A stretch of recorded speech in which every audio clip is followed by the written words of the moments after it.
Hi, welcome back to the Love Mom podcast. I'm Amy.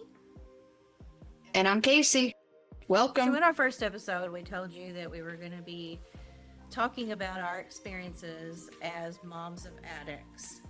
So, what you're going to hear today is a brutally honest account of drug use and its wake of destruction. So, please consider this a trigger warning that we're going to be talking about some pretty heavy topics surrounding drug use. But we do think it's important to have some conversations. And maybe talking isn't going to fix the epidemic, but it's definitely the first step in healing yourself and getting yourself onto a path of well being after some pretty tragic things happening. As moms that have been through the battle, we know how isolating it can get, and we know how lonely it can feel. So we really decided that we wanted to jump in with episode 2, sharing personal experiences so that you know that you are definitely not alone. So today we're going to sit back and let Kasey take the wheel. This is Kasey's story. Notice that I'm saying this is Kasey's story. This is not her son's story. This is her story from her perspective. We'll be talking to her son in a future podcast where he can recount his own personal experience. But I really think that firsthand account is really the only way to tell this story. So there's just no accurate way to tell somebody else's story from their perspective. So with that being said, let's turn it over to Kasey. And Kasey, you could start wherever you think the start is. Hey, glad to be back. Amy and I, as you see, are not in the same place today because literally 5 minutes ago, my phone was going off for a tornado. So you may see my dog or my husband walk past, I know Amy's husband has already called her about tornadoes in her area. So we're both up in our homes individually, so staying safe in the tornadoes. But it is Father's Day, and I want to wish all the fathers out there happy Father's Day. And Amy is exactly correct. There's no way to ease into this topic. And I vow to my son to be Dick in this when we started this journey. We will do that. He and I have talked a little bit even today how to tell this story. And he to be as honest as I needed to be. So that's exactly what I'm gonna do. I wanted to kind of eat a little bit and talk about myself and introduce you to who I am as a person as we start the journey together of what I hope is a very long journey of building this community where we can all together and foster a relationship and be able to lean on one another because we're all at different places in our journey. And although it is one step at a time, sometimes there are backslides and we have good days, we have bad days. And so I have 3 children and they all have their own personal challenges. So we may talk about some of those challenges at different times. But my middle son is the one that prompted me to want to talk about this. And I know that there's definitely a need for this. I actually looked up a statistic before I started today, and that statistic is that 5.7 million Americans have a substance use disorder. That's incredible. 8.9 million Americans misuse prescription medications. Medications are prevalent in 26 years. 26-year-olds are the most prevalent of that. And opioids are a factor in 76% of all drug overdose deaths, resulting in nearly 80,000 fatalities per year. I think that was 2018, that statistic. They're typically pretty behind. Fentanyl is crazy, and people are dying of fentanyl literally by the minute. I work in the emergency room. I've been in healthcare for 38 years, and I can say with my own eyes, my own experience on a daily basis, or at least the shifts that I'm at work, I experience multiple patients in the emergency department that I take care of every shift that have some sort of substance use issue that brings them to the emergency room. And on a weekly basis, I deal with multiples of overdoses. Now, we revive some of them we don't. So that's just my own personal experience. And now that this podcast has started and we will be posting weekly, I'm going to start my own count with my own experience and just see what the numbers look like personally, because it's staggering. It's crazy. Our goal is to, as I said, foster a community where we can all come together. We can be in the comments together and communicate and somehow support each other. I believe that God works in crazy ways and he brings together in exactly the way that they should be brought together. Just like with we were brought together exactly how to and to do the work that we're supposed to be doing here. I believe that wholeheartedly. Our journeys are similar, but different as well. We share our stories with each other. We support each other. But one thing very important, and I will never try to do with anyone, is to give someone advice or tell someone how to feel or tell someone what to do.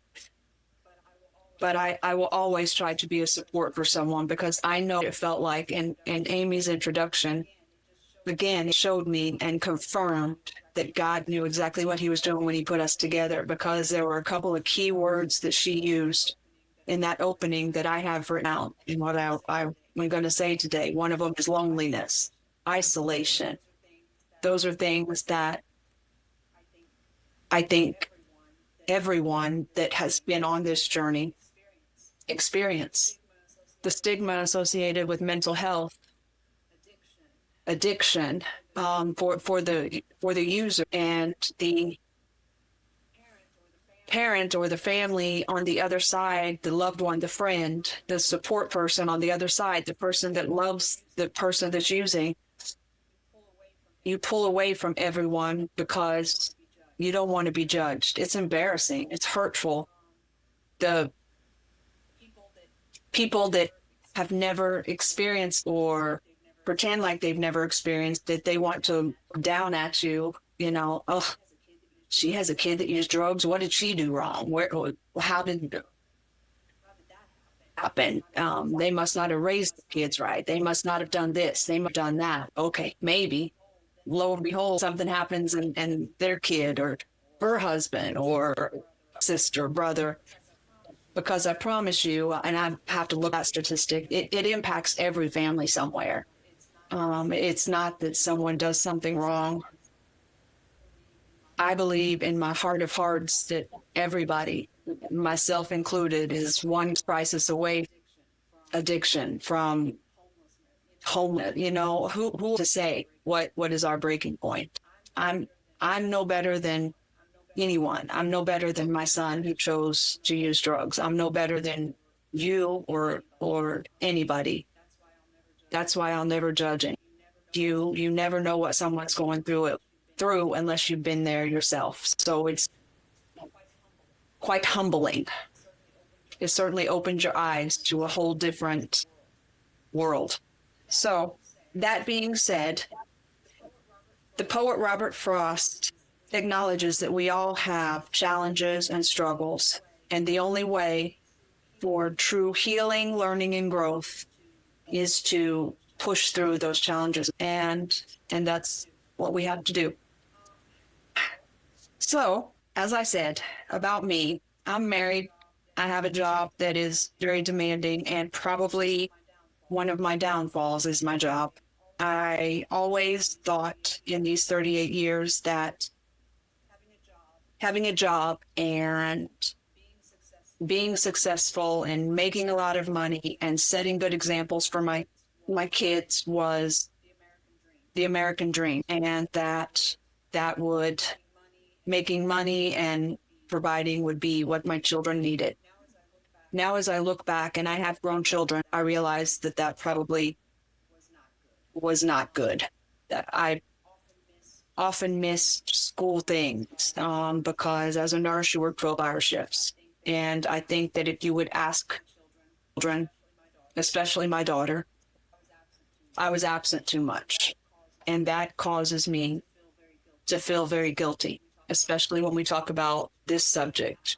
I have blamed myself for many years for all of the pain and challenges and struggles that my son went through.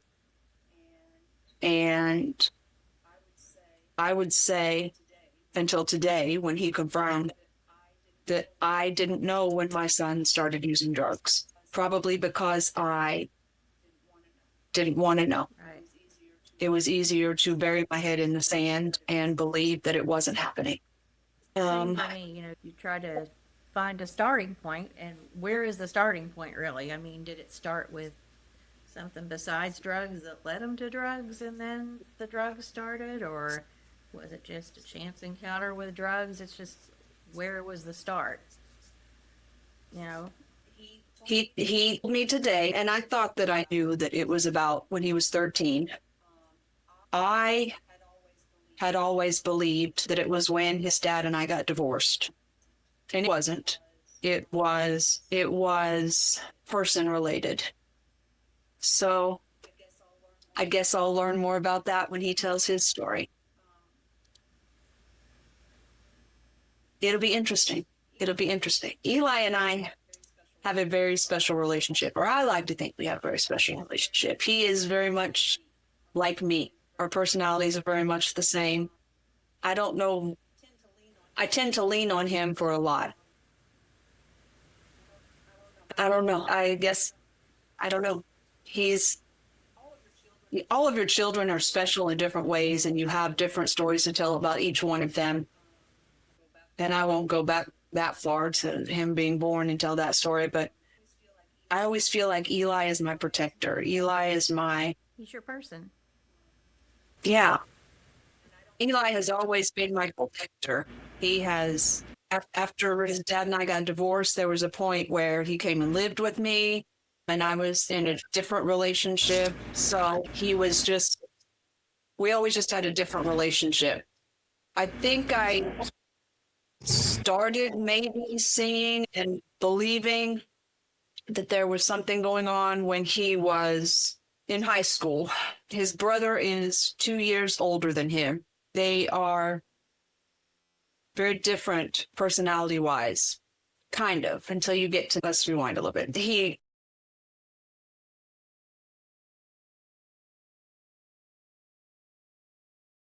When he was in high school, he wanted everyone to like him, to be happy with the work that he did. He was very much a perfectionist. I think that probably was the only time in his brother's life that he was like me, because I'm very much a perfectionist, very OCD. And that was how his brother was then. So he always wanted to be the best. He wanted his grades to be the best. He wanted to be recognized for that. The only trait he got from me, I believe. And he was very smart. And then along comes the little brother, who equally as smart, intelligent-wise. In fact, maybe smarter. When they got the results of the standardized testing stuff, the teacher or the principal actually told me that Eli must have cheated because there's no way he could have gotten a better grade than the brother. They just always comparing them, and it upset his father and I. We may have been divorced, but when it came to the kids, we co-parented very well. To a point where always comparing them. And at one point I was like, his name is Eli. We named him Eli because he's not his brother. And Eli is very outspoken, very forward. He got in trouble at school because he didn't turn in his homework.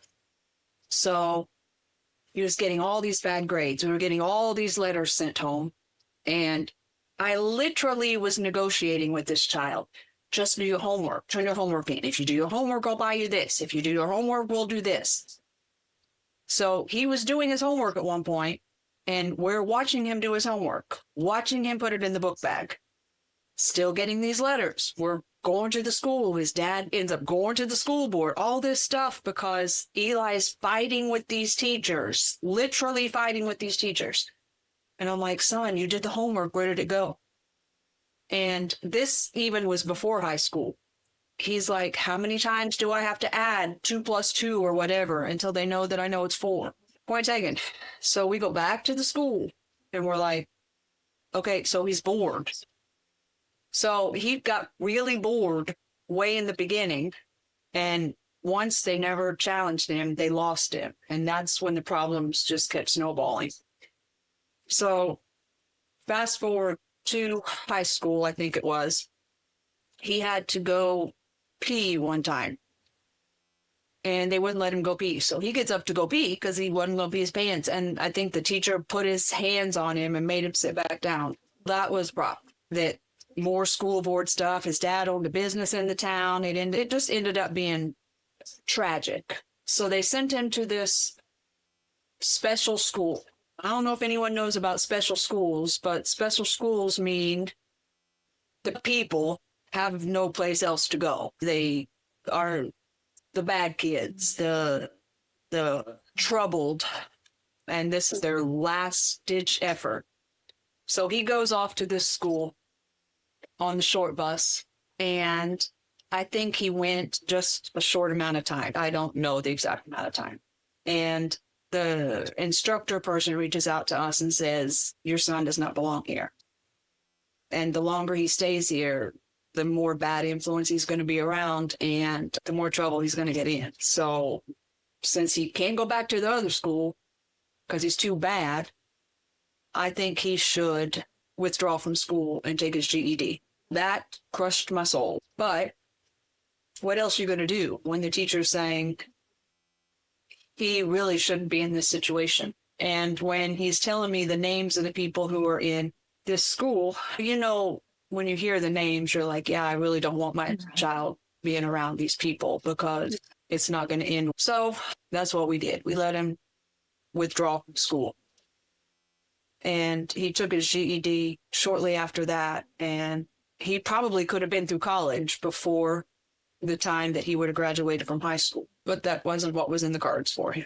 From what I understand, one of the kids that was in that school with him happens to be a country music star, right? My very personal why for the importance of this podcast goes way deep and probably as far back in my family as I can remember. My entire life has been impacted by addiction.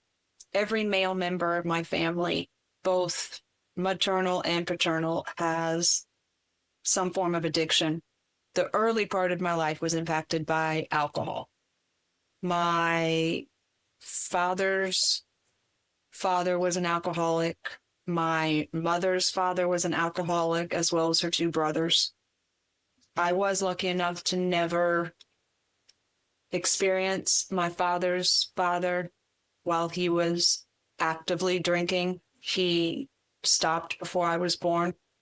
He said that he didn't want his granddaughter to grow up the way that his children grew up. So as soon as my parents said that I was on the way, he stopped drinking cold turkey. That was it. I was not so lucky on my mother's side. Her father, her brothers were alcoholics, and they were not good alcoholics. They were mean. It was almost as if you insert alcohol, the monster comes out. So I was witness to many fights from men that I loved. They were the nicest, calmest individuals until they took that first drink, and then they turned into monsters. Lots of yelling, lots of cursing, broken things, and it was scary for a little kid. I remember my mom talking to my sister and I at a very young age about drinking, and that she hoped that my sister and I never drank because she always was under the impression and belief that one drink would make us an alcoholic. And I often think about that. Just this week, I thought about the genetic link and the prominence of it. And it's something that I think about a lot. And I remember my mom talking to my children about it. And even it's something that she thought about even until her death. And in the very personal letter that she left to my sister and I, she wrote it to my son and to my nephew, not drink, not to use drugs. It was that important to her. So that's how far back addiction runs in my family. Now, I'm not going to sit here and pretend that I am better than anyone or that I have never drank too much or acted out of character, because as God is my witness and I'm sitting here and my mother is watching me from heaven, there were many conversations where my mother had to sit with this ugly cry girl after I drank too much tequila. And God knows if you give this girl whiskey, it never is a good outcome. So I tried to tell my children that I'm not here to try to run your life for you, but sometimes I do try to give you suggestions because I've been there, and maybe I could help you make better decisions, because I've definitely made plenty of bad ones and learned the hard way on many occasions. As I said earlier, I watch people every day from all walks of life with substance use, and addiction starts off simple enough. It typically, if not always, starts off with an injury. I think statistics when I was in school and studying this all the time in grad school, most commonly it starts off from dental work, and you get a prescription and get another prescription and another. And when the doctor, prior to the last 10, 15 years, when they kept refilling them, it was much easier to get prescriptions. Now the government has gotten involved and it's much harder to get opioid prescriptions. That's why there's a lot more theft. That's why people are using more heroin. That's why there's now a synthetic fentanyl. That's why the overdoses have increased. There are a lot of movies and documentaries. Dope Sick was on Hulu a few years ago. That is an outstanding depiction of how we got to where we are today. And I was just told of a movie called 4 Good Days that isn't a good watch, and I'm going to watch that maybe today. Active drug use is mortifying. I witnessed my son in active use while he lived with me, and it was the scariest times of my life. I know that there are a couple of times that I can recall very vividly. I remember a time, and it's so easy to associate it with people, and they're so easy to hate other people just because you can't hate your own person. And hate is such a strong word. And I don't even know that you should hate people. And maybe that's why we're all here together to figure this out. I don't know what to hate: the drug, hate the disease, hate myself. But I remember him coming into the house one time, crawling on the floor. And I was so mad. And I remember yelling at it because I was scared. And then I don't even know if I remember the whole story, but I think that this girl that I would really like to blame it all on, I think she ended up showing up. And it was scary to see your own child like that. Yeah. And I don't like confrontation, so I don't think that anything was said to him the next day about it. Just sweep it under the rug. Maybe it won't happen again. The last time that I remember seeing him when he was in active use was on his birthday in How old was he? 24. The first story that I told you about, he was using K2. And I don't think I've ever encountered anyone using K2 that didn't have the same very bizarre behavior. Even today, when I see people come into the ER using it, they still have very odd behavior. I think K2 is synthetic, and I think my little knowledge of this stuff, it was legal, so it must be better. So, okay, it's not hard drugs, and it must be okay. It was terrible. He was crawling on the floor. It was terrible. So after I thought about it, I'm like, this is synthetic stuff. Who knows what he's putting into his body after what I witnessed that day. Now, fast forward this 2018 event, it was his birthday. I came into town to see him, take him for his birthday. It was really odd because his sister and his sister's boyfriend wanted to go with me, which I thought was odd, but no big deal. His sister was pregnant. We were going to lunch. Okay, pregnant girl wants to eat. We go to pick him up. I can't remember. Anyway, we were at a restaurant, and my son is 6'4". He looked to be as thin as I am right now. And I don't know what made him mad, but he got mad and walked out of the restaurant and walked home. So we ate, had a birthday cake for him. His sister wanted to take his stuff to him. We did. I can't remember what made him mad. Anyway, he was still mad at me when we got to his house, or to where he was staying. We won't call it a house. I remember him coming out of the garage that he was in. And if he and I have different recollections of this story, when he came out of that house, that garage, he lunged at my car.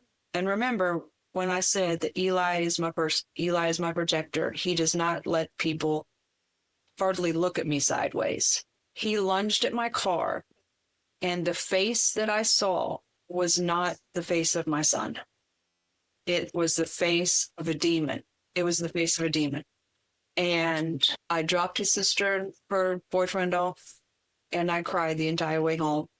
And I don't know if I've ever prayed so hard in my life, because on that day, I had never seen my son look so bad. Do you think that's the day that you knew that you couldn't ignore it anymore? You couldn't deny it anymore? You couldn't hope he'd wake up better the next I day? thought my Because son it's was already, sometimes when you know. I thought he was gone. I thought I would never see my son. I thought I would never see Eli again. I thought Eli was gone. I don't have words. That I was scared of him that day, but the being that I saw was not human, and it certainly was not my son. Now, in between that time, I don't remember what year this was, but I remember my son having some friends that moved to Arizona, and him saying that he wanted to go to Arizona and stay with them for a while. And as far as I knew, these people were okay. So he books a flight going to Arizona. I live in St. Louis, so he's going to come over and spend the night, and I'm going to take him to the airport, and I'm going to see my baby move off and start his grown-up life. Something didn't sit well in my soul for that. We went out to eat the night before. He wasn't 21 yet, because I don't think he could drink. I think he turned 21 in Arizona. So we went to Applebee's, had dinner, we had a good time, but I wasn't good with him leaving. So he sets off to start his new life in Arizona. And my kids will tell you, I'm a helicopter mom. Like, if I could, I would talk to you, text you in the morning, in the night. My day is like, just touch base with me. Like, Yeah. I get nuts if it doesn't happen. So he moves out there and checks in once in a while, and no news is good news, right? Then he checks in and he's met someone. Everything seems good. Then invites mom out for a visit. Mom goes out for a visit. Everything still seems good. Nice apartment.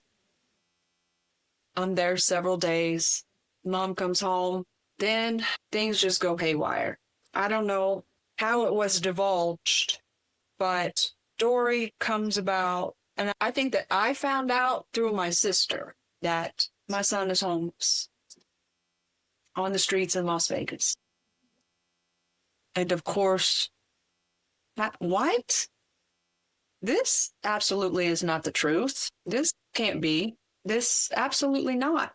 He doesn't have to be homeless. He's got a dad and he's got a mom. And this absolutely not. And all this stuff is going through my head. And well, I'll just send him some money and we'll get this taken care of. And my sister is thinking the same thing. And I don't know how long that I went without sleep.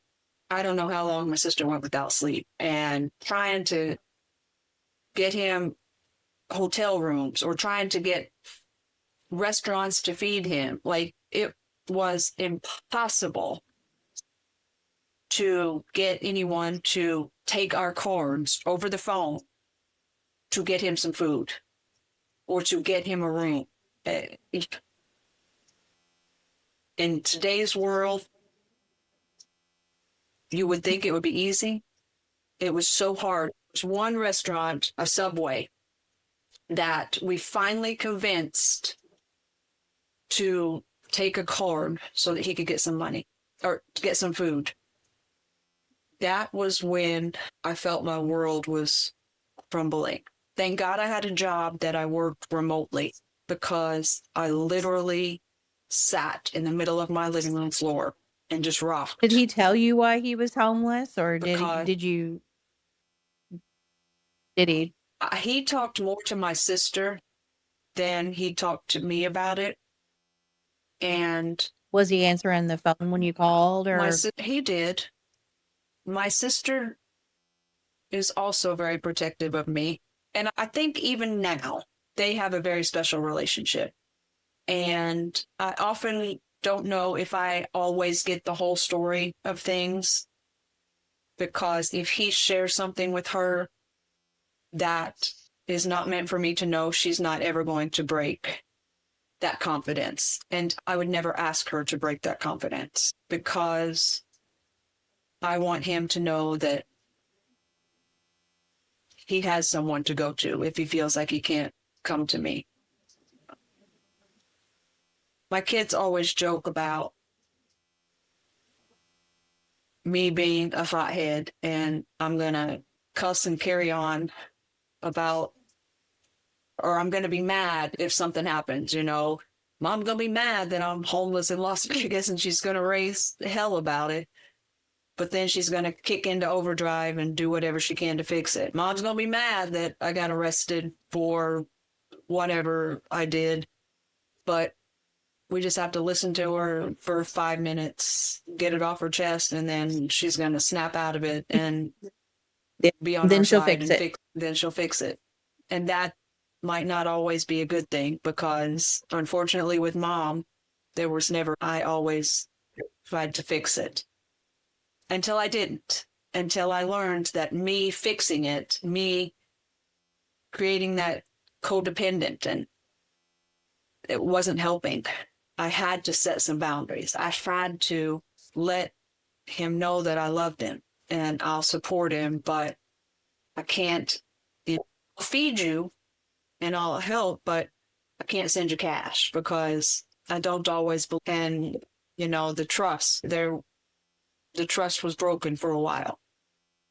Yeah, it's easy to want to be the favorite. It's easy to want to be the good guy and the savior and my mom's the greatest. Even. And I think Eli is good at, one thing about Eli is he's honest. Eli never called me and asked me to bail him out of jail ever. He always owned his own disasters and suffered the consequences that were put upon him. He also always wanted to shield me, and I suppose his dad as well, and keep us away from what was happening. And maybe that's why it was easy for me to bury my head. Yeah. I remember a time I thought that I was really good at putting those boundaries down, and I'm not going to rush in and save him. And then something happened, and I thought, that's it. I'm getting on a plane and I'm going to get my son.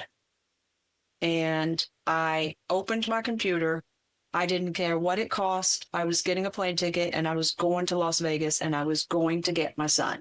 I tried to get a ticket, and everywhere that there was a connecting flight, everywhere, no flights available.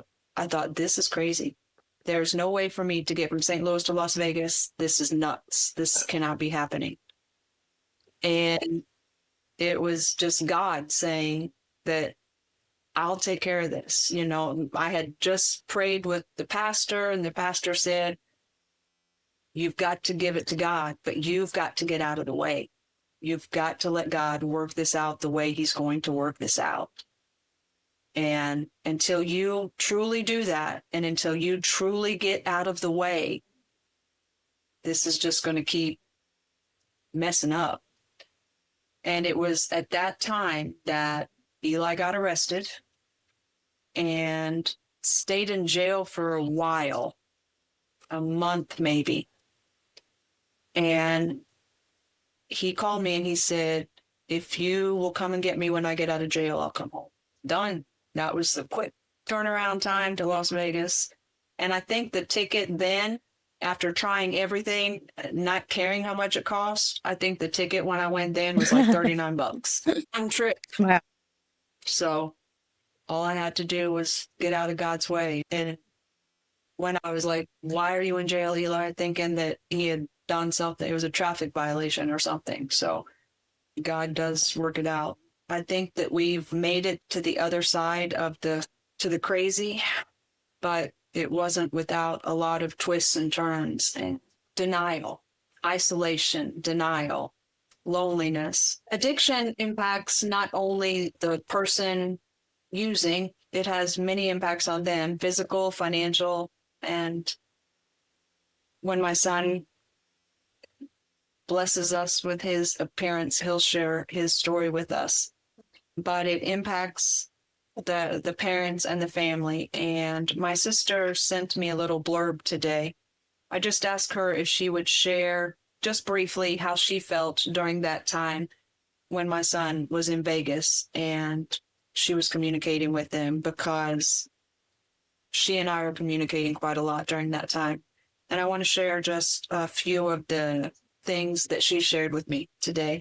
She said that the way that she felt during that time was helpless, devastated, scared, and angry. She went on to say that he didn't have to be in that position. He had a family willing to help him. She said she remembers spending countless hours on the phone, begging restaurants and hotels to take her card over the phone. She said that during that time, she was thankful to have found that Subway that finally was agreeable to let her pay for food over the phone. And there was one cheap motel that she became very familiar with that we were able to, on a repeat basis, get a room for him. So yeah, it trickles down. I think that there are still so many emotions. I'm forever changed. I'm forever grateful that I have my son, because during that time, Yeah. it was my belief that there were two ways out. And I was praying that his way out was jail, because at least I could, Mhm. because the other one, I would not be able to see Right. him. And it was so bad that I believed that those were the only two ways. But there were a lot of people praying for him. And for anybody listening, I'm not here to tell you what to believe in, what higher power to believe in, or to have you in my baptismal next Sunday. But I do believe in prayer, and I believe in the higher power. And I spent hours and hours talking to God and begging God to take care of my boy. And there are things along the way that I know it was God that intervened. And I don't want you to feel guilty around me because I did not have, I guess it's a happy ending. It's a better ending than what I had. I don't begrudge anybody for coming out the other side. I'm so grateful when I hear stories of people that made it through recovery because I didn't know if it was possible or not. And I'm so glad to hear that somebody came out the other end and is mending fences and doing something with his life, and everybody's able to heal and move on. And we're trying to do that here, but we're doing it without Evan. But it gives me hope that people, there is a way, there is a way out other than identifying their body. I think this that only about 4% Right. do. So it takes work, and I'm proud of him for the work that he's done. We offered everything under the sun. You want rehab? What do you want? Right. Because we will provide it. And I remember him saying to me, and he was mandated by the courts to do things that you have to do, and he did exactly everything that he was supposed to do. But we offered, in addition to, do you want to go away to go to rehab? What do you want? What do we have to do to make sure that you're successful? And he told me in true Eli fashion, no, I don't need to go to someone to tell me how to get sober when they've never been where I'm at, and I can read the same books that they've read. So I don't need that. That is very on brand for his story. And he just white knuckled it through. You have to want it. Very Eli. And that's what he has said, that you have to want it.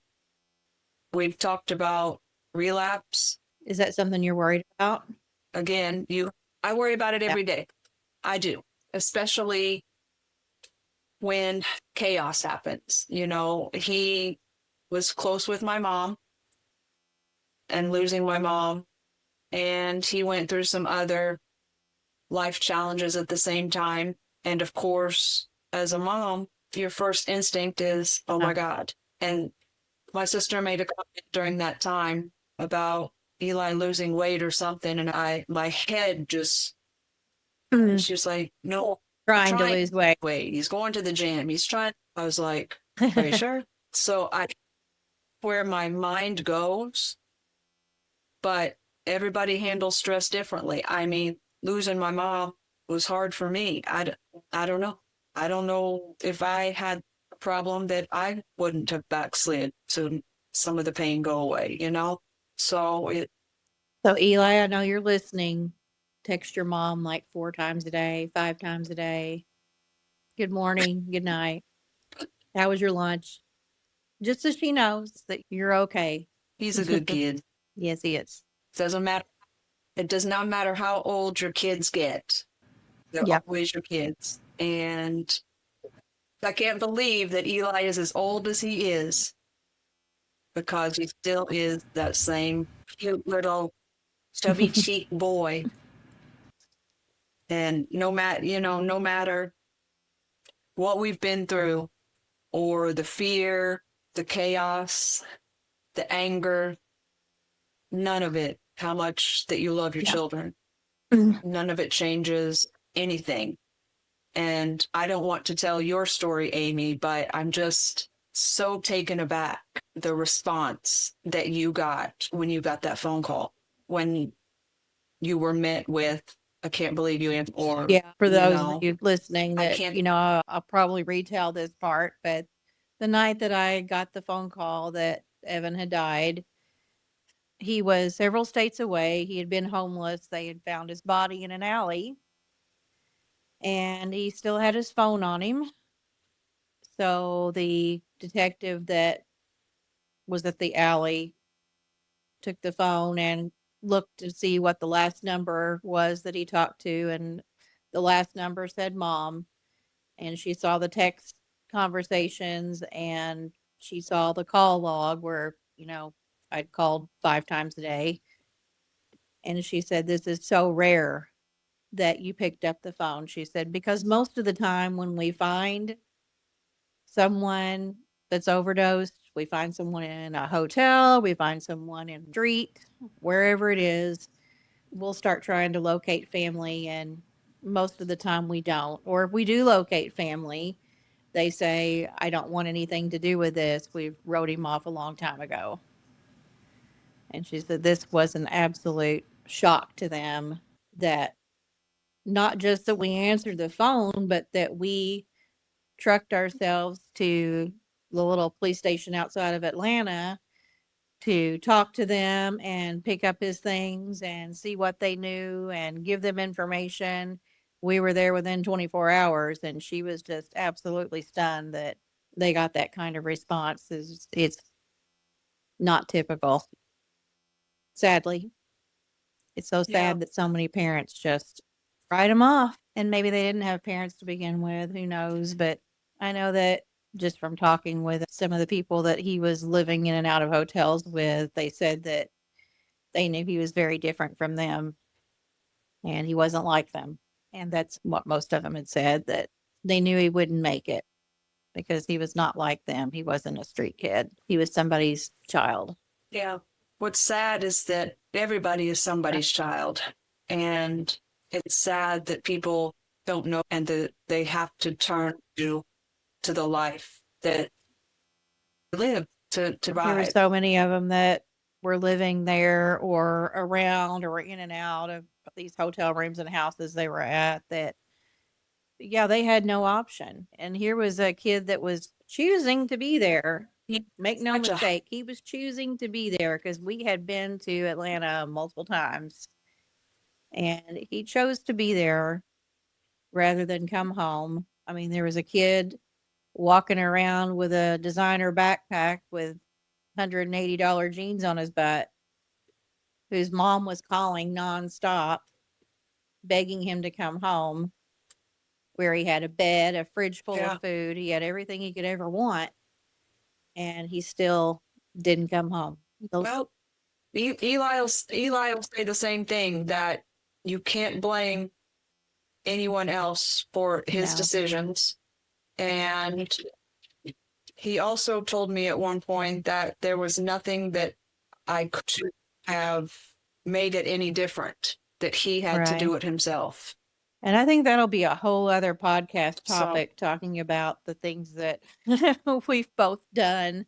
Not that anybody will learn from our lesson, and we're not trying to teach you or say that it won't work for you, but I tried so many things. You know, I was a different person every single day, and Adam tried to tell me he needs stability. He needs to know that whenever he does pick up the phone, that he's going to get the same person on the phone. He said he gets somebody different every day. It's, Sybil with the different personalities. He's like, he never knows what he's going to get. One day I'm crying and begging, and the next day I'm mad, and, the next day I'm demanding. And he's like, show me the textbook. First, show me the textbook. Right, where's the handbook for that? That would have been handy. When I had Eli's brother, so 22 when I had Eli, and then show me the textbook for going through any of this. I mean, I know there are 1,000,001 books about addiction and 1,000,001 books about how to discipline your child, but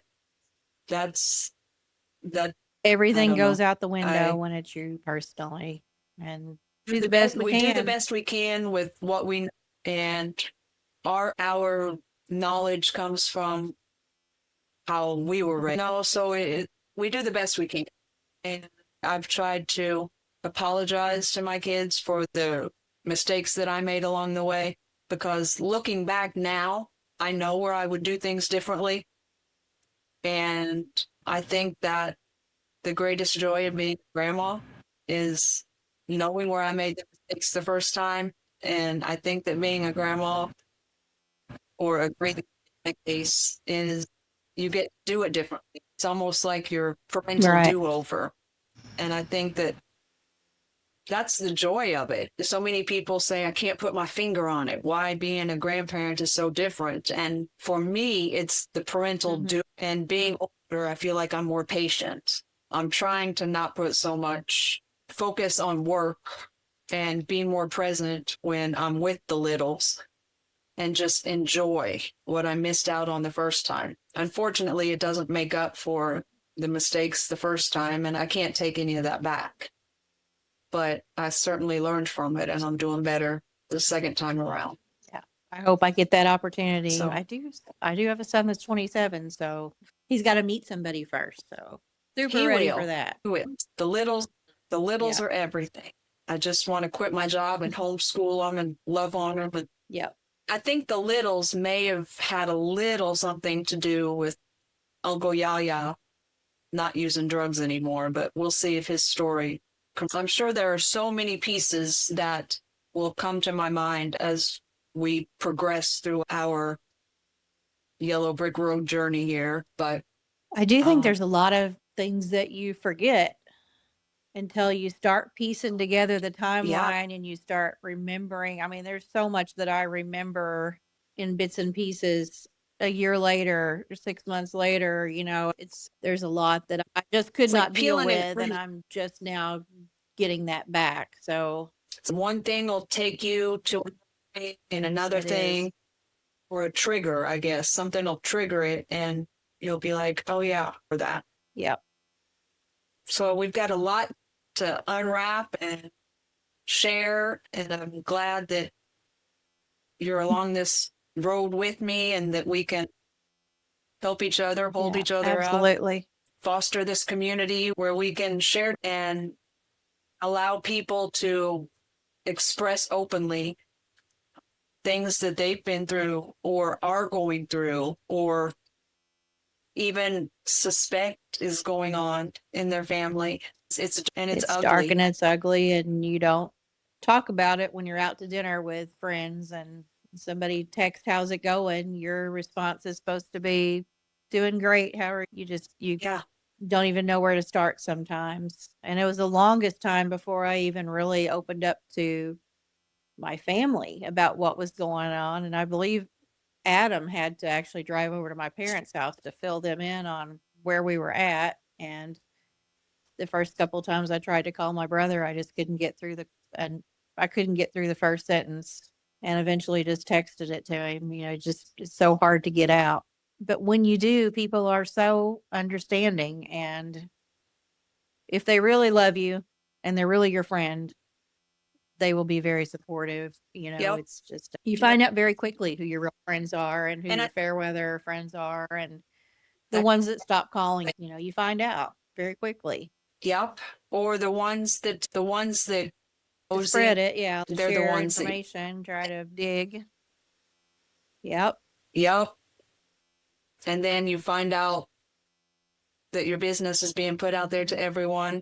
That's not someone that cares about you. That's someone to stay away from. So there's a book out there about addiction and overdose and your child overdosing, and the name of it is You Don't Get Casseroles When Your Kid ODs. And that pretty much sums it up. Nobody's sending the casseroles to your house, but in our case, a few did. And I appreciate that very much. But yeah, most friends don't call because they don't know what to say. Yeah. I think that I'll make this my last point for today. Everyone should have Narcan in their house. And I know you and I are in two different states, but both of our states are Illinois and Missouri, and they both have standing orders for Narcan. So you don't need a physician prescription for them. You can walk into any pharmacy and obtain Narcan.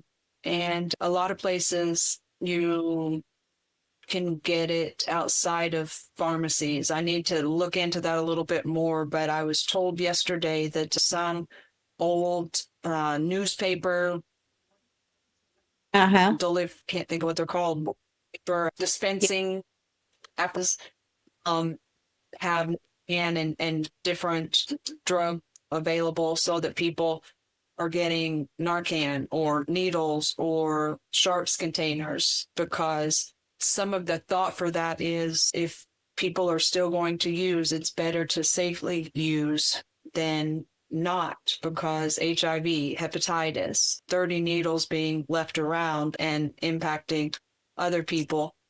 It's very controversial. And again, I'm not here to judge. I'm not here to say what's right, what's wrong. But I have been in places on the beach, on different parks, your little kids go to play and there are uncapped used needles on the ground. That's not safe. So regardless of how people feel about it, it is better to be safe because we do know that people are going Right. to use drugs. You can't just say it's not good, stop doing it. It doesn't work that way. So I myself, and I know you two, are huge supporters of Narcan. Absolutely. I have it in my car, I have it in my house. Anytime that I can teach someone how to use it, I'm all about that because Narcan Yep. saves As I lives. say, it's in the medicine cabinet next to the So, Tylenol. You just never know when somebody, Allie, you don't know. You'll never know by looking. You might know by looking at somebody, but you never know when it's going to come in handy. yeah, I do know that Ohio has like vending machines at their rest stops where you just go in, you push the button for the Narcan, and it spits it right out. So rest stops, you can get as many as should. you want. I think everybody should. I'll tell this last story, and this kind of ties into my husband a little bit. My husband and I met at church. We've been married. It'll be 8 years this year. So this is about 8 years ago, 9 years ago. We were on a committee at church about starting it's the FAST team. It's a medical team of like nurses and doctors within the church. So if any emergency happens at church, then they'll dispatch one of the FAST team members to go take care of that emergency in the church.